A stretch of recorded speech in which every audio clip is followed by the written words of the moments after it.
And on that note, Janet Kuypers.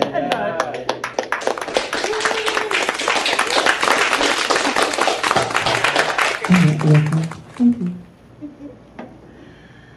I would like to share with you something from this book. A later piece, somebody was asking questions for, here is a quickie, sun or moon?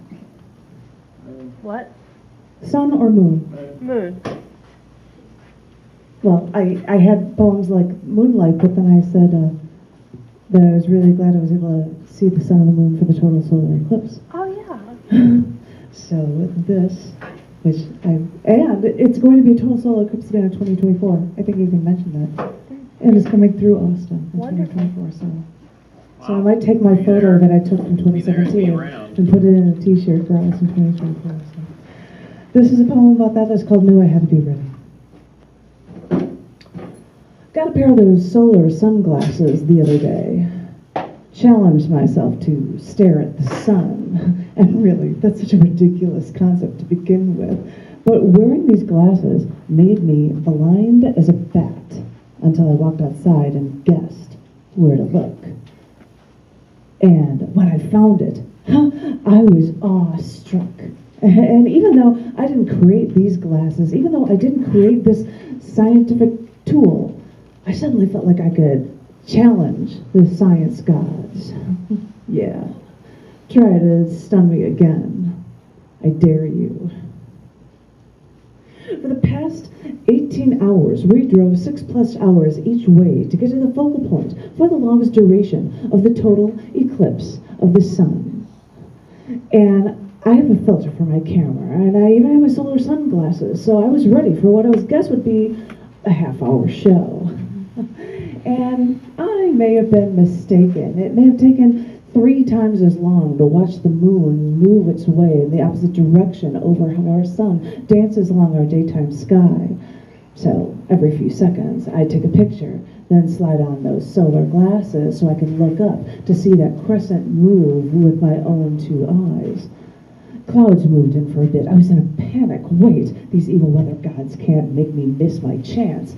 But as the clouds parted and the light cloud mist danced in front of my sun and moon, it added wisps to the show. But I knew I had to be ready. It started getting darker and the winds picked up. And I knew that when that moon and the sun reached a total eclipse, that would last for like less than 2 minutes. So I had to remove the filter, change the aperture and f-stop and try to point and click. And I think I did a pretty good job, but all I could think was when I saw this white ring and the sun's solar flares each tease their way out from around the moon from trying to block us from one of its children, trying to block us from one of the sun's children. All I could think was that this ring of fire and radiation was so crisp and vivid, and that it reminded me of the intricacies of the human eye, when the iris colors dance along the circle like molecular fireworks or petals of a flower in full bloom. Taken aback, it was also breathtaking. And then I realized that there are as many atoms in the human eye as all constellations in the known universe. If seeing the sun's corona made me see the cornea with its intricate iris, it made me wonder. They say the eye is the window to the soul.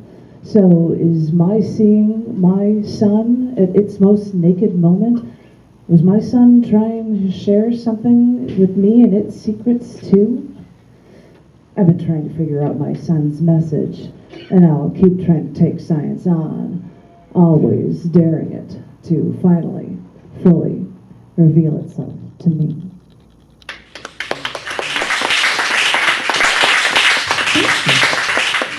I'm sure I could feel some short ones with you. This one is called Feel Comfortable, and it is from the released in a week or two book On the Edge. On the Edge. And it was fun wearing wigs for my photo shoots. It's called Feel Comfortable. I am so comfortable with you.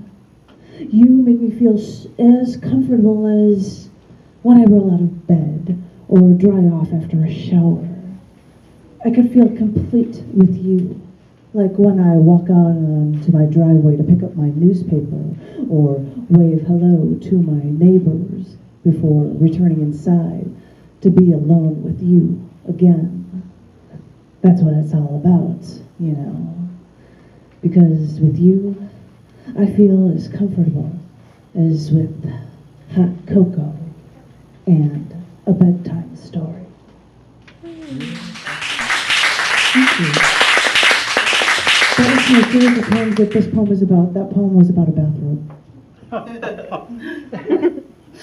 If you think about that for a second, like, oh, when you walk out and you wave to your neighbors and then you go inside to be in your bathroom alone, whatever. This is one other, this one was done for a reading because my book was amongst other books in a bookstore in Chicago, and I had to do things with a bunch of titles. So these are a bunch of titles in the thing for this bookstore on 9th Street called In These Times. In these times, have you learned to enjoy yourself under this cover when everything is only people versus empire? In these times, I only think of something that doesn't ever help.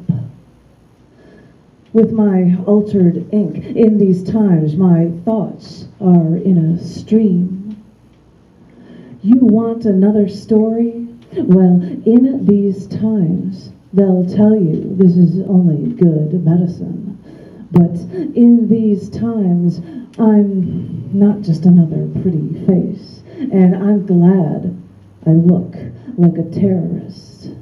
These other voices give me one part honor, but more importantly, proof I exist.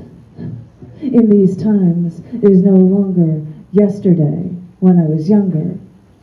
I need the slate to keep me strong. I need the marrow coursing through me. I needed it. Thank you.